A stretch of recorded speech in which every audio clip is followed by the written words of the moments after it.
All right, well, thank you everyone for joining. I'm going to hand it over to Adam Stevens, who's going to present our speaker for today. All right, hello, good afternoon, everyone. My name is Adam. Thank you all for joining us. I don't think, as we may have mentioned before, there's going to be a survey going out at this point in time, but keep an eye out if you do see an email coming through after this talk.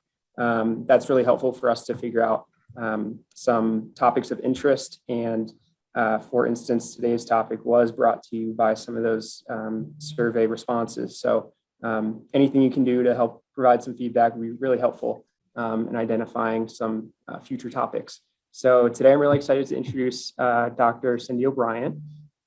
I have a bio here I will not read directly from, but use as a guide. So Dr. O'Brien, she's a professor in the Department of Clinical Pharmacy at the Skaggs School of Pharmacy and Pharmaceutical Sciences.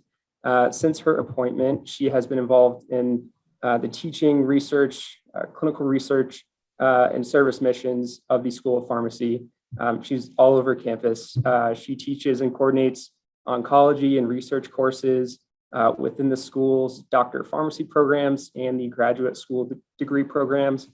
And she currently serves as the director for the PGY2 Oncology Pharmacy Residency Program. Dr. O'Brien is also a full member of the University of Colorado Cancer Center, and she's a founding member of the Developmental Therapeutics, or Phase 1 research program. She's a board certified oncology pharmacist and currently provides direct patient care to cancer patients seen in bunch of different clinics, the Phase 1 GI, sarcoma, head and neck cancer clinics at the Cancer Center. And she also performs research in oncology drug development, where she served as the principal investigator for oncology Phase 1, now POEMS, and organ dysfunction clinical trials. Elsewhere at the university, she's also deputy chair of the Cancer Center's Program Review Scientific Committee. She's the chair of the Anschutz Medical Campus Faculty Assembly. She's also the executive committee member of the CU Faculty Council. Elsewhere, if that wasn't enough, she's also served a number of roles. She served as the secretary and president of the Hem/Onc Pharmacy Association, the secretary and chair of the American College of Clinical Pharmacy and Hem/Onc Practice Research Network. And she's also a member of the Specialty Council on Oncology Pharmacy. Lastly, Dr. O'Brien is a fellow of the Hem/Onc Pharmacy Association and the American College of Clinical Pharmacy. So, wow, if you're still all with me, I could barely get through that, Dr. Bryant, let alone add that to a resume. So thank you very much for making time for this talk. And we were talking earlier, you did just get back from Nigeria as well. So thank you very much for making time today. And I'm excited to hear about today's presentation. So without further delay, I'll turn it over to you. All right, great. Thanks, Adam. Just listening to that makes me tired. So I'm not sure if it's my jet lag from Nigeria or just listening to all of that now. It's probably I've been here 20 years, so that didn't all just happen yesterday. So it's been over a long period of time. But really have enjoyed my time working here at the Cancer Center and working with a great group of colleagues. So I'm excited to be here today to talk about drug discovery and kind of the pathway for FDA approval, since this apparently is a topic that's been kind of in the hopper that you guys have been interested in for a while. So hopefully this will fulfill all that information that you've been looking for. So we'll just start first off, just talking about what is cancer, right? And, because this is what we're going to be talking about is approval of FDA drugs for the treatment of cancer. So when we think about cancer, it really is the loss of normal growth of a cell, right? So normal cell division, cells will grow and divide, create daughter cells. If there's cell damage or some kind of abnormality with those cells, then our body will induce cell suicide or apoptosis. It won't repair those cells. That cell will die, and then we'll continue on with just normal growth of a cell. But in cancer, what happens is we get a mutation in that cell, and the mutation is able to repair itself, or at least to fool the cell cycle into thinking that that damage is normal, which then allows for consecutive mutations. So then we have a second, third, fourth, fifth mutation, and then eventually we get to what we call cancer, which is that uncontrolled growth. We know that there's internal and external factors. Sometimes it's our genetics, things that we're born with. Might be hormones, it might be decreased immunity, and then we have our external factors, which we call our modifiable risk factors. So smoking, exposure to radiation, exposure to hazardous chemicals, viruses, things that may induce cancer to grow. So when we think about cancer in the United States, this is looking at the 10 leading causes of death in the United States in 2019. And cancer itself is the second leading cause of death in both men and women. In women, it's just slightly below heart disease. So you can see, it's a big deal, right? It's a second leading cause of death in most people in the United States. So treatment of cancer is really important, and treatment of new therapies that are going to help us extend patients' quality, either life, survival or quality of life, is really important. So this kind of drives our motivation for oncology drug development. So again, kind of digging down a little bit deeper into these cancer facts, if we look in the United States, about 1 in 3 people will get cancer in their lifetime. So this is from birth to death. And 1 in 4 will die from cancer. So I'm sure we've all been experienced this either in family, friends, of having someone who's either developed cancer or has died from cancer. When we really look at cancer, less than 10% of all cancers are inherited. So really just a very small percentage of our patients. So the rest of our patients are developing cancer from some other means or some other source. If you look in the US, about 45% of cancers can be prevented, mainly by just modifying those risk factors. So tobacco, healthy diet, physical activity, preventing infections and cancer. So we really focus here, the Cancer Center, on the back end of treating cancer, but there's a lot of things that we can be doing on the front end to try to help prevent cancer from developing in those patients. And most importantly, when we think about the cost of cancer care, this figure right here is from 2018. The annual cost of cancer care in 2018 was $156 billion a year.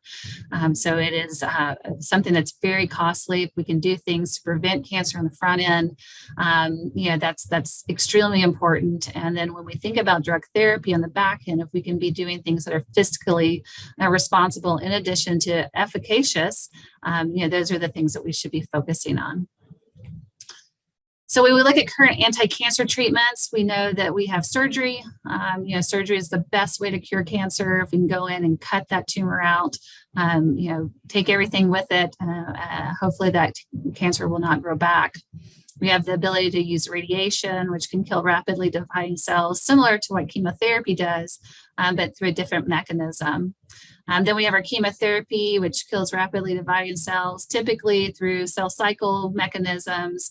And what we know about chemotherapy is that it's not smart enough to know the difference between a normal cell and a cancer cell.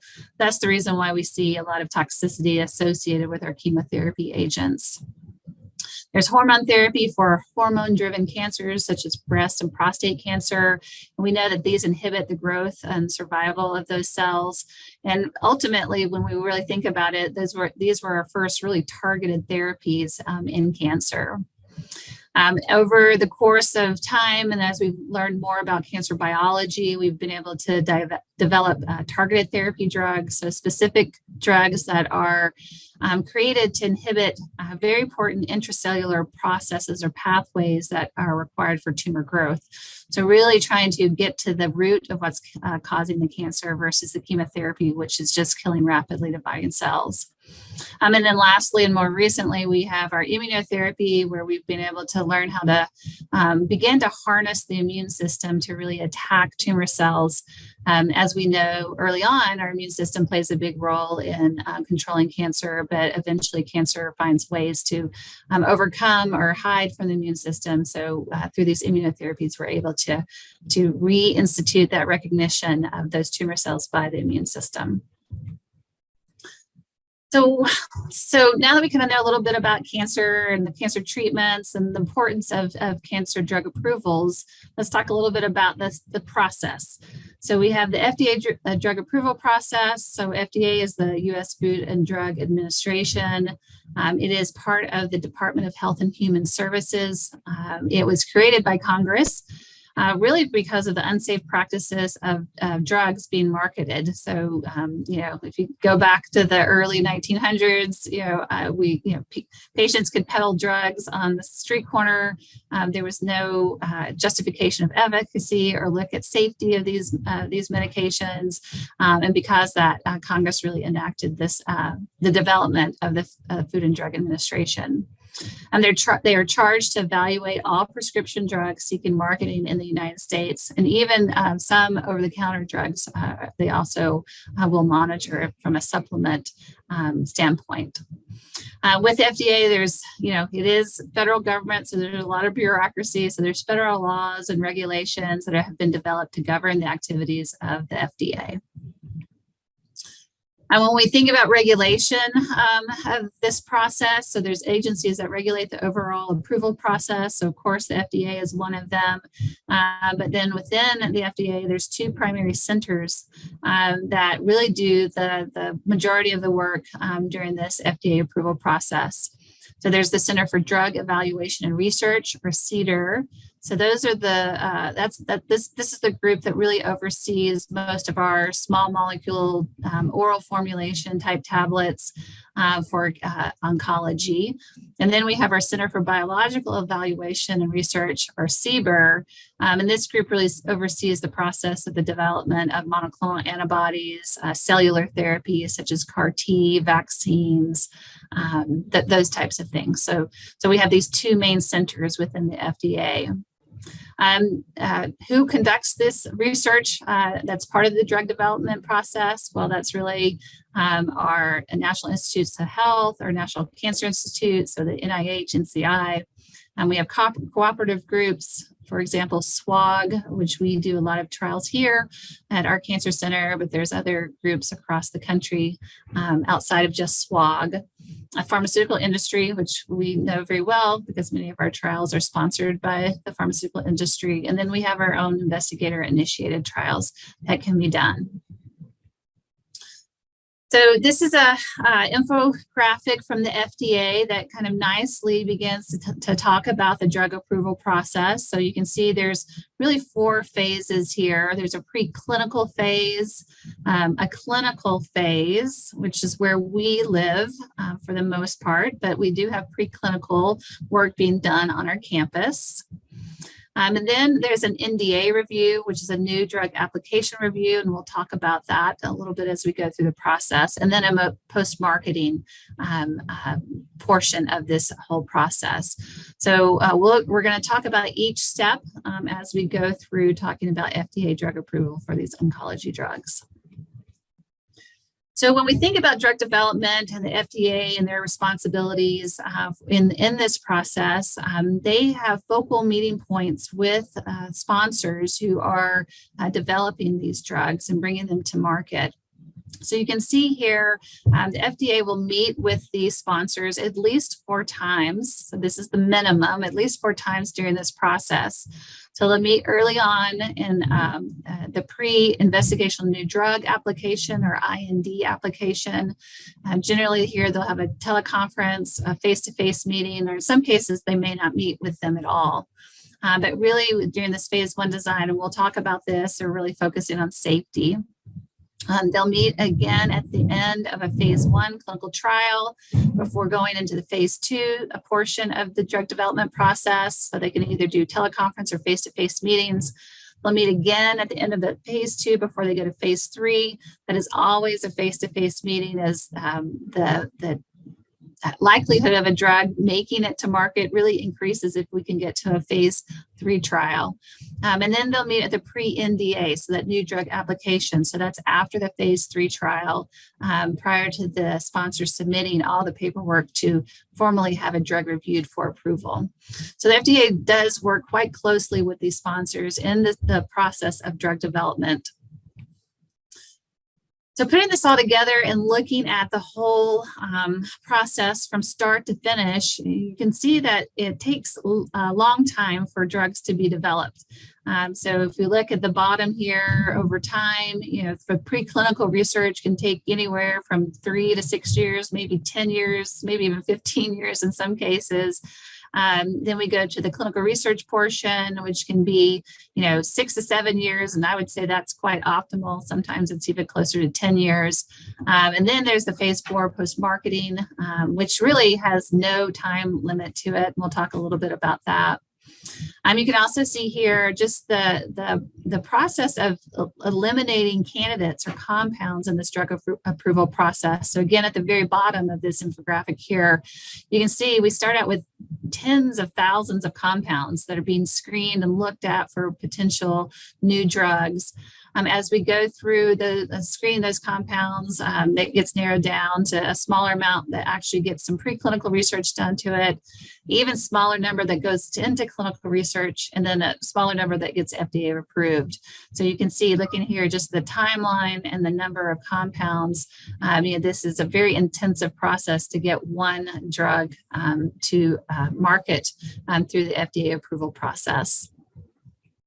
So we're going to start a little bit with preclinical research, just to give you some background of all the work that's done before a drug even shows up here at the Cancer Center. So there's a first initial drug discovery process. So again, basic research, just learning about what drugs may be active, what compounds may have activity against certain cancers, or against just tumors in general. Through that drug discovery process, there's basic research. There might be some synthesis or medicinal chemistry that's done to take a really promising compound that might just not hit the mark and see if we can tweak it just a little bit more through some custom synthesis to really make it more efficacious or better at hitting the target. We began to do some efficacy and toxicity assessments, looking at some important pharmacokinetic parameters such as absorption, distribution, metabolism, and elimination. We call that ADME screens. And then we start looking at in vivo or in actual tissues, what's the efficacy look like. So this drug discovery process is really important early on. So this is just a general drug discovery cycle for mostly chemotherapy type drugs, where you'll have these compound collections that'll come through. They'll do these high throughput screenings where they do look at thousands and thousands of compounds over time to look at the structure, to look at the target, to use some modeling to see if the drug might actually hit the target and what that looks like. I talked about that chemical synthesis process and designing it. And then we go from there to do some of these screens to see what might be efficacious. We find our lead compounds and we look at structural activity relationships. And from there, then we identify a clinical candidate. So there's a lot of work that goes on very early to try to discover these compounds. We're thinking about more molecularly targeted compounds. We do a lot of the same kind of high throughput screening, but here we're really focusing on molecules that are going to hit a certain target. Before, in the earlier development cycle, these are all just drugs that usually are making an impact in the cell cycle. So as the cell grows and divides. With this molecularly targeted therapeutics kind of process, we're really focusing on a target or a biomarker that we've identified that's important in cancer. So same kind of thing, we identify the target, we have a target validation to make sure that it's important in the growth of that cancer. We identify some lead compounds that can hit that target. We do some lead optimization of that to really tweak it to make it more efficacious. We go into those in vivo tissues, so either cell culture or animal studies, and then it goes into clinical trials. So once we've identified those compounds, we get into this preclinical development, and this is really where our promising compounds, we start to do more and more research on them to begin to develop a portfolio of information that's going to be needed to move this drug actually into patients. So here we're going to take our API, or active pharmaceutical ingredient. We're going to formulate our preparation. So is it going to be IV? Is it going to be PO? Is it going to be sub-Q? Is it going to be a patch? What is our formulation? We're going to do studies to make sure that our drug gets into the system at the levels that we want it to get into the system. We're going to begin to do some safety studies, usually in animal studies, and then again some PK and some ADME studies to make sure that the drug is, so we understand how the drug is getting into the system, how it's being cleared from the body, and how it's being metabolized, if it's being metabolized into active or inactive metabolites. So this preclinical development stage is really important because it's where we're going to really start collecting information that we need to move forward. So this is just some simple examples of clinical research here, where we have our product, our initial drug compound. We're going to do some in vitro testing, usually in cell culture, to show that it has some activity. Then we're going to move into animal studies, typically mice or mice studies. If everything goes well, then we might move into animals that look more like humans than mice. So, and then from there go into clinical testing. Over the last several years, with advances in technology, we've been able to find some alternative ways to do some of this in vivo testing without requiring animal studies, because we know there's a lot of potential ethical issues that come around that. So there's some new in silico, or kind of where we can computer model these types of things. We can do organoids, where we take collections of tumor cells and work with them for these compounds. There's organs on chips and all sorts of different ways where we can be doing some of the preclinical research without having to use animal studies. So really in this preclinical research, what we're trying to do is we're trying to determine a dose. So we want to determine the lethal dose in 10% of the animals. That's going to be our starting dose in our humans. We're going to be able to define quantitative and qualitative organ toxicity. So how does this affect tissues in the body? And then we're going to be thinking about how we're going to give the drug, what route, at what schedule, and then also some initial safety doses in humans. So this is a point at which, once we've gathered all this information, we think we have a promising compound. We want to move it into clinical trials. At this point, we're going to file an investigational new drug application. So 1571. This is where the sponsor submits this at the beginning of clinical trials. There's a waiting period of 30 days after it's submitted to the FDA before they can begin any clinical trials. And so during this 30-day period, this is where the FDA is typically talking to the sponsor about the information they submitted, if they need to go back and supply more information, what the protocol looks like, because you can see here the content of what is included in the IND. So they have to give a proposed protocol for their clinical trial. They have to have manufacturing information to make sure that they can make it safely.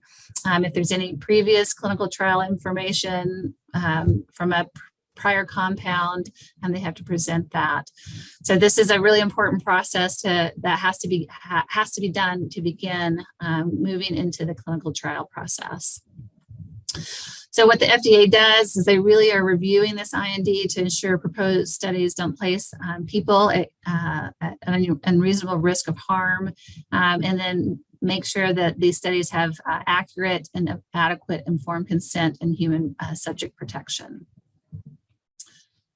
So we've done our preclinical phase. We're going to move into our clinical research here. So we're going to be talking about our phases of studies. So we have our phase 1, phase 2, and phase 3 studies. So we're going to move into this section. So clinical research really are trials conducted in people who volunteer to take part. So we know in our cancer patients, they do a lot of volunteering, if not to help themselves, to help future patients who have cancer. So these studies really are designed to answer scientific questions, to find better ways to maybe prevent a disease or screen for a disease or diagnose or even to treat a disease. So you can see the different types of clinical trials that we can see in oncology. We're going to focus mainly on therapeutic trials. So these therapeutic trials, again, are designed to answer specific questions about new treatments or approaches to treat cancer. So when we think about clinical trials in oncology versus clinical trials for other drugs, for hypertension, for asthma, for diabetes, there are some differences in kind of the process that we go through, or the way we go through this FDA process. So for non-oncology drugs, usually a drug will have multiple studies, in varying places.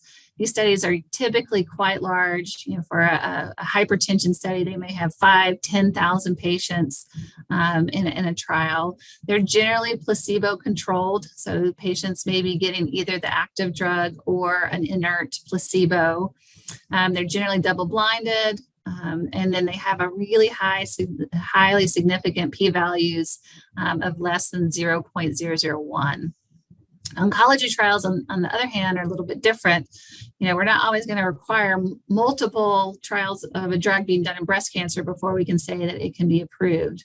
Our trials generally are smaller in number, so not 5,000 patients. Maybe a large trial in oncology would be maybe 1,000, 2,000 patients, and those would be pushing it. Generally, no blinding. It's unethical to give placebo in oncology trials. Generally, they're a very heterogeneous group of patients. In some cases, in our early clinical trials, it can be more than one cancer type. And then our statistical evidence is still highly significant, but not just at the same measures we would see for some of the non-oncology trials. So when we think about phases of clinical trials, again, we have several phases. We have our preclinical, then we have our phase 0 trials, which are not super common in oncology. Then our early phase 1s, really where we begin to identify the dose and the safety around an agent. Phase 2, which starts to look at benefit in a cancer type, and then phase 3, really, which compares it to standard therapy. And then we have our phase 4 post-marketing studies. So we're going to talk about each of these today. So this is where our IND application comes in. So phase 0 trials, like I said, not very common in oncology, but every once in a while we'll see them, sometimes with our oral targeted agents. They're also known as microdosing studies. Typically in these trials, we're giving subtherapeutic doses of a study drug. So that's the reason why we don't typically use them in oncology drugs. Just to kind of get some idea of PK and our pharmacokinetic and pharmacodynamic data around the drug. So it's usually a single dose or maybe a few days of dosing, very small numbers of patients. We're talking maybe 10 patients at most, really providing some preliminary data. But to do these phase 0 trials, you have to get an exploratory IND before you get your actual IND to move into the phase 1. So it's an extra step in this process. And again, most people don't do it because of not much bang for your buck in oncology. Our phase 1 clinical trials, these are first in man or first in human trials. Usually there are single agent studies or combinations of novel agents. They can also be combinations of a novel agent and an approved drug that have never been looked at together, or even a combination of approved drugs that have never been looked at together for the treatment of a cancer. The big purpose of these phase 1 clinical trials is to look at safety of the agent, and it is to find a dose that would be efficacious, or the dose would be tolerable, to that as we move forward.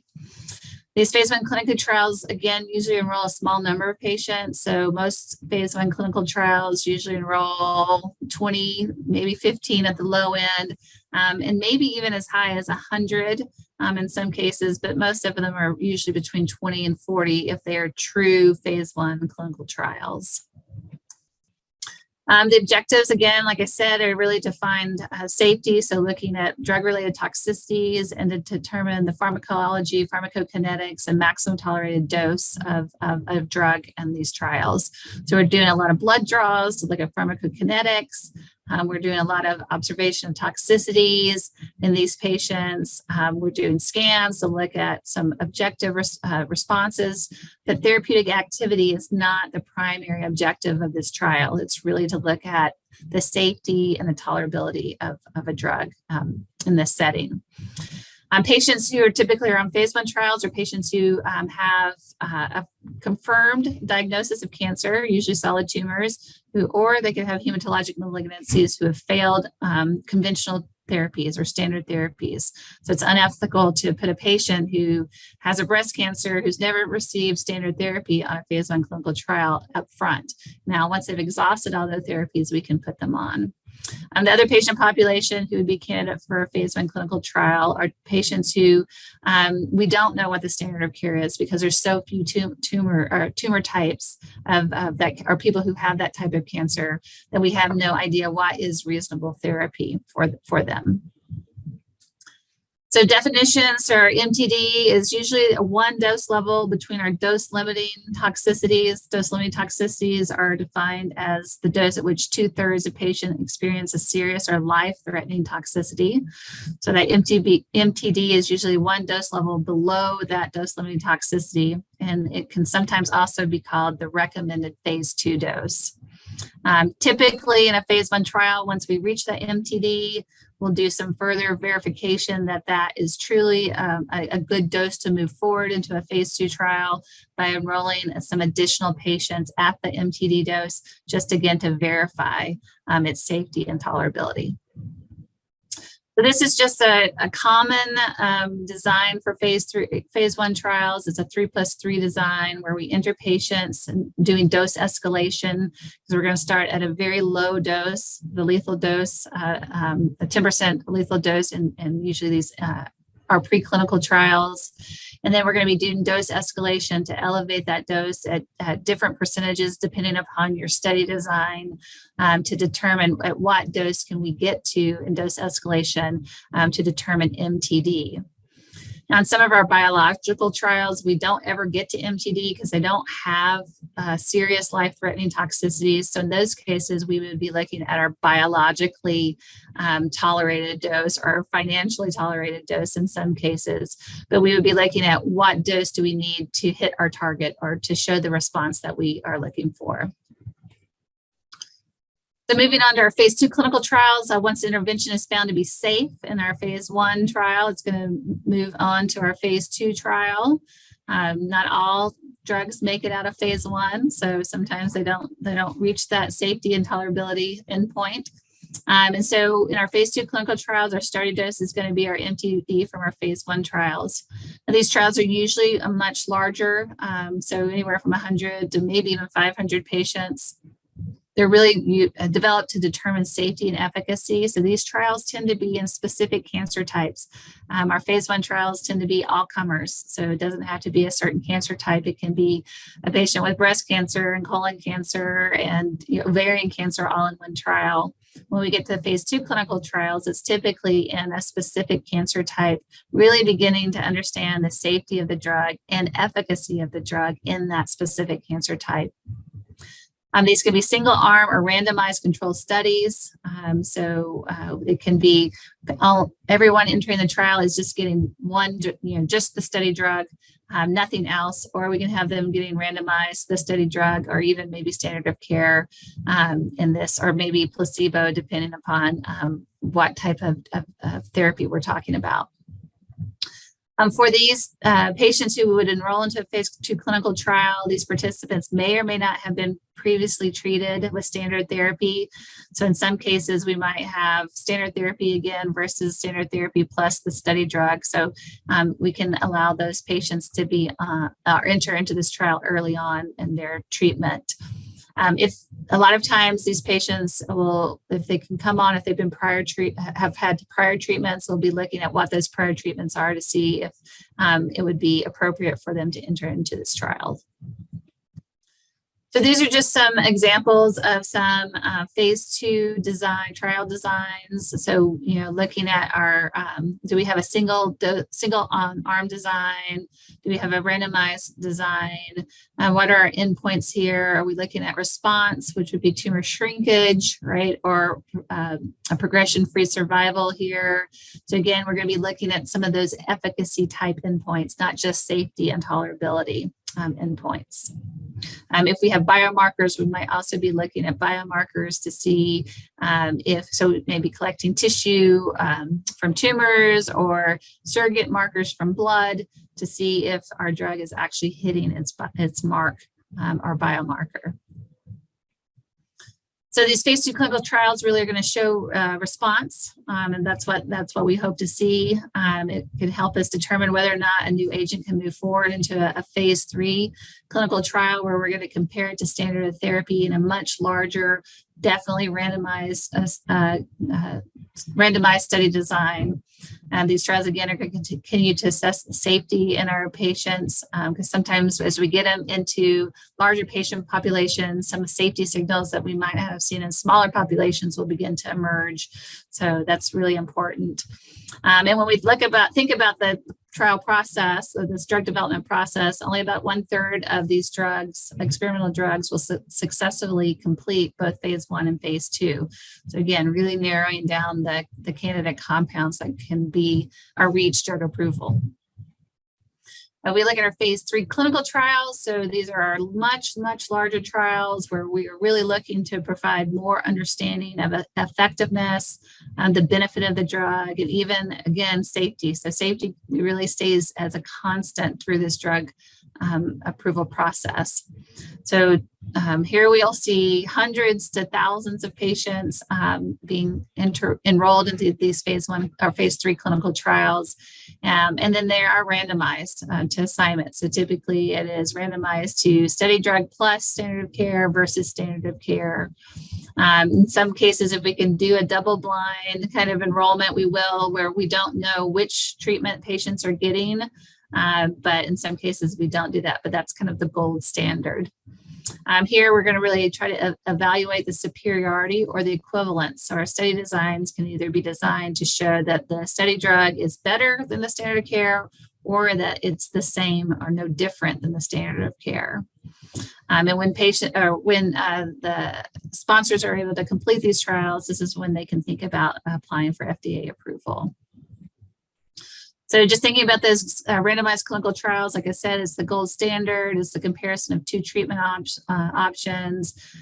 We'd like to do it in double-blind fashion if possible.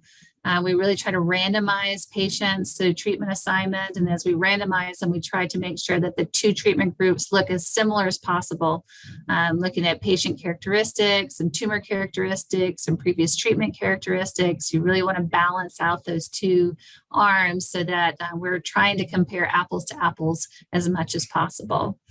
And then we're going to be looking at significance of the outcome evaluated using statistical methods to really look at that significance of either the difference between the 2 if we're looking at superiority, or the similarity of the 2 if we're looking at equivalence. So this is just an example of a phase 3 trial design. So this is a pretty standard design here where you see patients are randomized into 2 different interventions. So, this could be would be the control arm, which is just the standard of care. The other would be the intervention arm, where we have the standard of care plus the investigational drug agent. Then we would look at those who received the intervention. We'd like to see who was discontinued or lost a follow-up. At the end of the trial, if it's a 2-year trial or 3-year trial, or if we're looking at developing our trial to so many events occurring, then when we reach that point, we're going to begin to analyze all of our data and come up with our overall outcomes for our trial. So once we've gone through that process, right, the FDA has been meeting with the sponsor after the preclinical point, after the phase 1 point, after the phase 2 point, and then now, if a drug makes it to phase 3 and shows benefit, right, meets the study outcomes for either superiority or equivalence, then our sponsor can then begin to apply for a new drug application for this medication. So it's a formal submission to the FDA. It contains all the information that they've collected from the preclinical work, which the FDA has already reviewed to get into the clinical trial process, but we're going to still include that through all the clinical data. So phase 1, phase 2, and phase 3. The FDA can look at it and determine if the sponsor can officially file it. Or they may look at the application and say, we don't have enough data, or we need more data here. This is where they'll go back to the sponsor and maybe ask them to do more research or bring them different data. Once the new drug application's filed, the FDA has 180 days to review the NDA.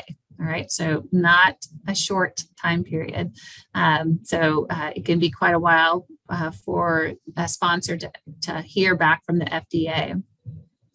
During this process, the FDA has an Oncologic Drug Advisory Committee, or ODAC. I know some of our oncologists here have sat on the ODAC committee before. And this is an advisory committee that will review a lot of this data and then give the FDA recommendations. Because remember, the FDA is not made up of a bunch of oncology experts. So they really are relying upon those who practice and work within oncology to give them guidance on whether a drug should be approved. When the decision process comes about, there's several different decisions. There's approval, which means you're done, you're approved. There's approvable, which usually means you got to go back and give the FDA some more information before they will approve you, and then not approvable. All right. So hopefully a company or a sponsor has not gone through all this process to get to not approvable. Hopefully they've been listening and making changes and adapting their study designs and assessing any issues with their investigational drug agent along the way so that they don't have this as an outcome. Now, there is an abbreviated new drug application. I'm just dropping this in because sometimes we can see this for some of our, especially our oral agents. So it's really for generic drug approval. So for the abbreviated new drug application, they don't have to go back through phase 1, phase 2, phase 3 clinical trials. Really what they have to do is in these abbreviated new drug applications is just to show that their generic drug is very similar to the proprietary drug or the initial approved drug. So they just have to show that their drug is bioequivalent. So it has the same kind of pharmacokinetics as the other drug. They have to show that there's a range in which that occurs, that bioequivalence will occur. It has to show that it's therapeutically equivalent. So they can do some preclinical studies to show similar efficacy, or maybe even a very, very small clinical trial. And then just have to show that it's bioequivalent. There's also, I didn't put it in here, but there's also an approval process for biosimilars. It's much more complicated, so I didn't want to go into that. It could be its own talk itself. But for biosimilars, it would go through a little bit different new drug application process. They don't have to go all the way back to the beginning, but they do have to do some clinical trials, small clinical trials, to show that the drug is equally or acts equally to the proprietary drug. There are a couple of different ways to go about drug approval. So we can do the traditional 180 days of proprietary review to get our drug approval, or we can do some fast track methods. So these fast track methods have been instituted in cancer most often, but can be instituted in non-oncology drugs as well. But really what this is allowing drugs to get to the market faster, especially if a drug shows a benefit for a disease that is a rare disease, or a disease that really doesn't have a lot of therapeutic options for it, like I said, there's rare disease, or if it's a disease that hasn't done well with the current treatment. So lung cancer per se is one. Early on, before we had a lot of our targeted therapy drugs, our outcomes in lung cancer with chemo were really terrible. So some of the drugs could move through this really fast track process.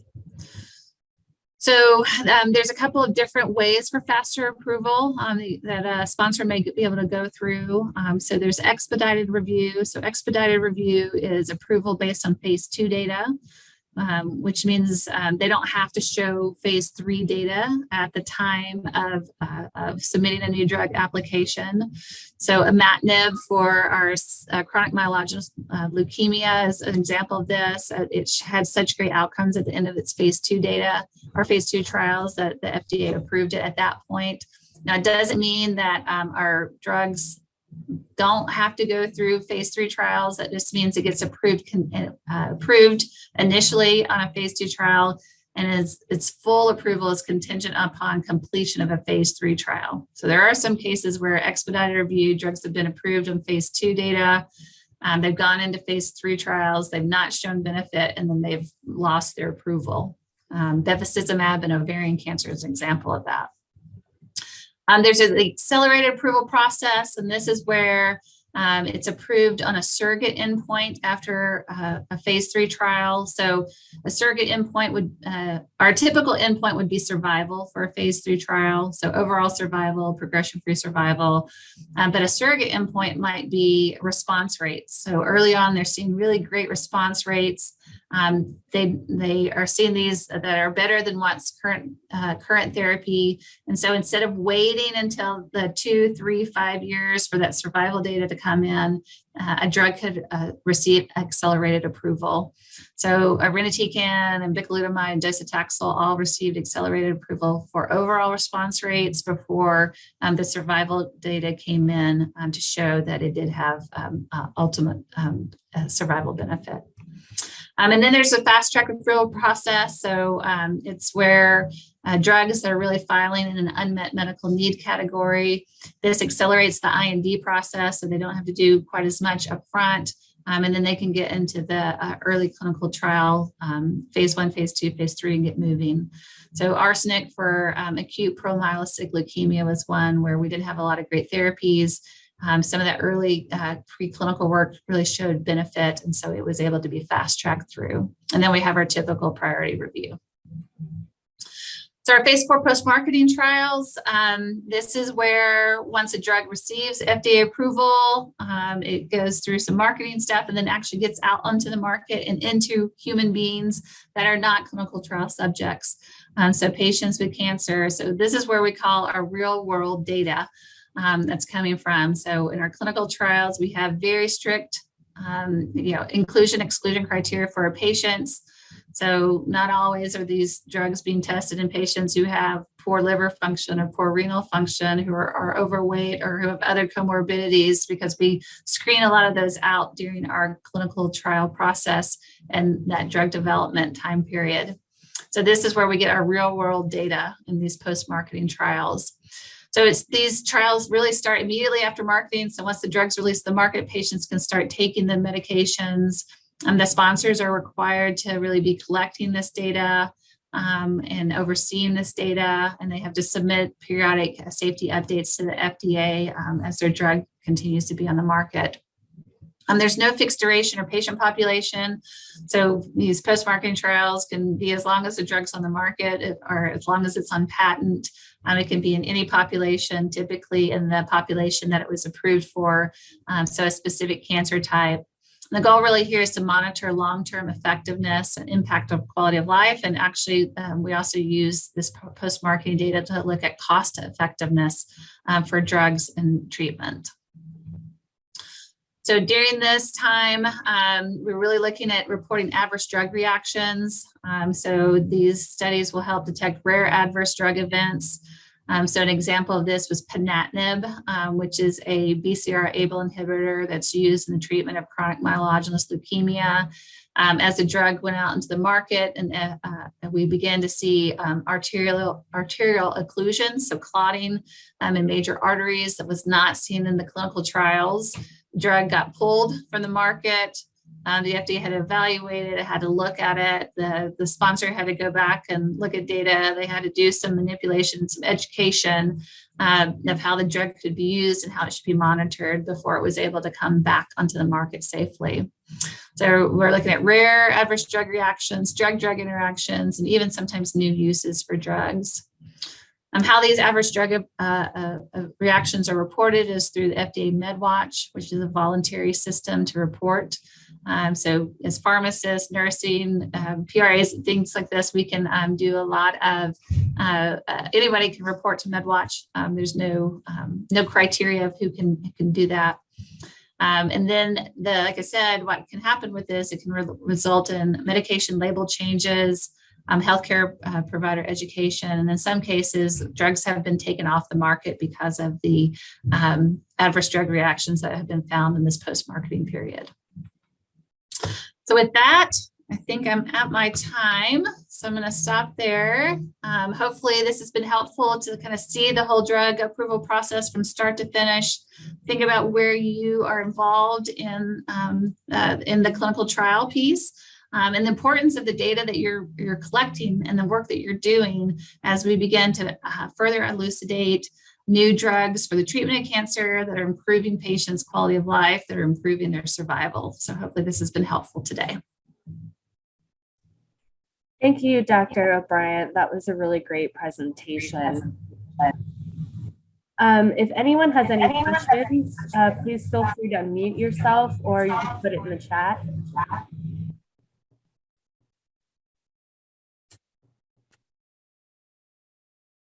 We have a question in the chat. For international studies, is there a certain percentage of Americans that need to take part in the study in order for FDA to consider approving? Yeah, so for FDA approval, the FDA will not use studies that are done outside of the United States. So for a drug to be approved, they need to have United States participation. There's not a certain percentage per se, but they want to make sure that they have been tested in patients within the United States. Most of those trials will have, at least 2 or 3 sites where they're enrolling patients. But again, no exact percentage, but definitely those studies have to be conducted in the United States. Great, thank you.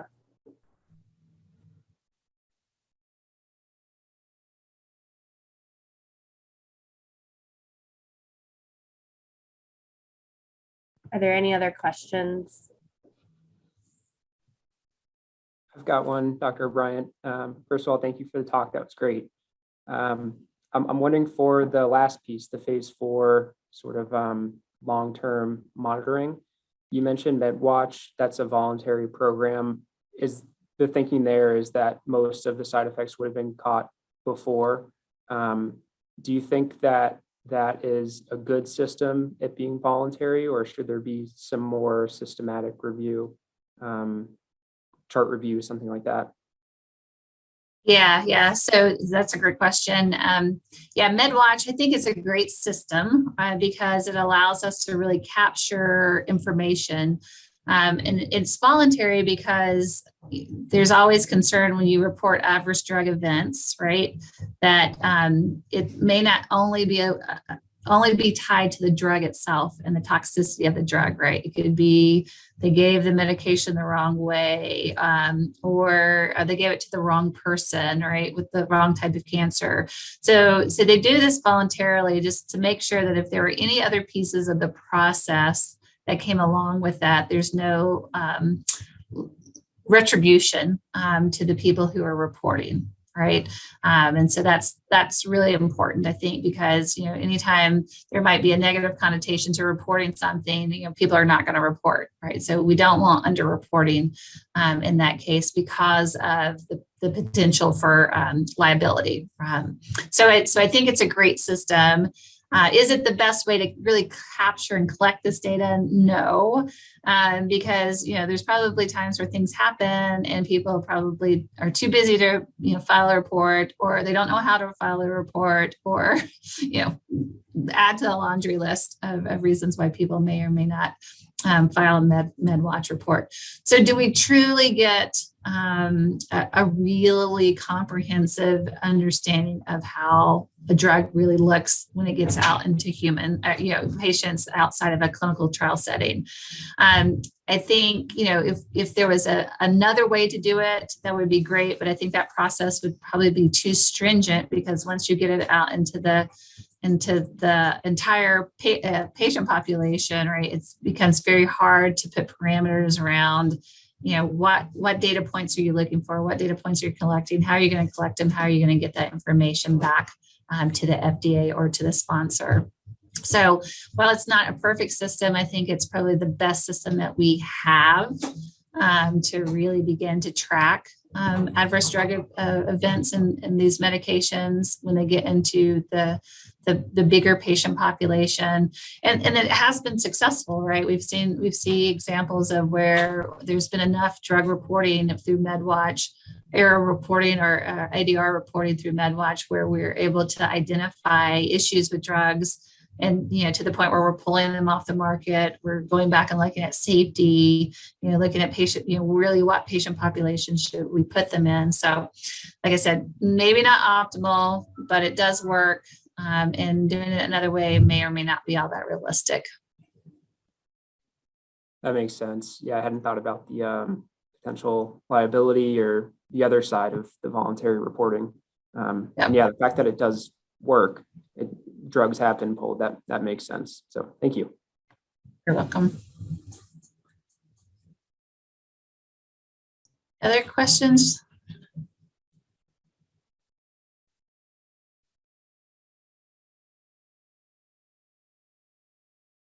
Well, thank you everyone for attending. This has been a really great presentation, and I hope everyone has a great rest of your day. All right, thank you all for coming. Appreciate it. If there's anything that you didn't ask, feel free to email me. That was great. Thank you. All right, bye. Thank you.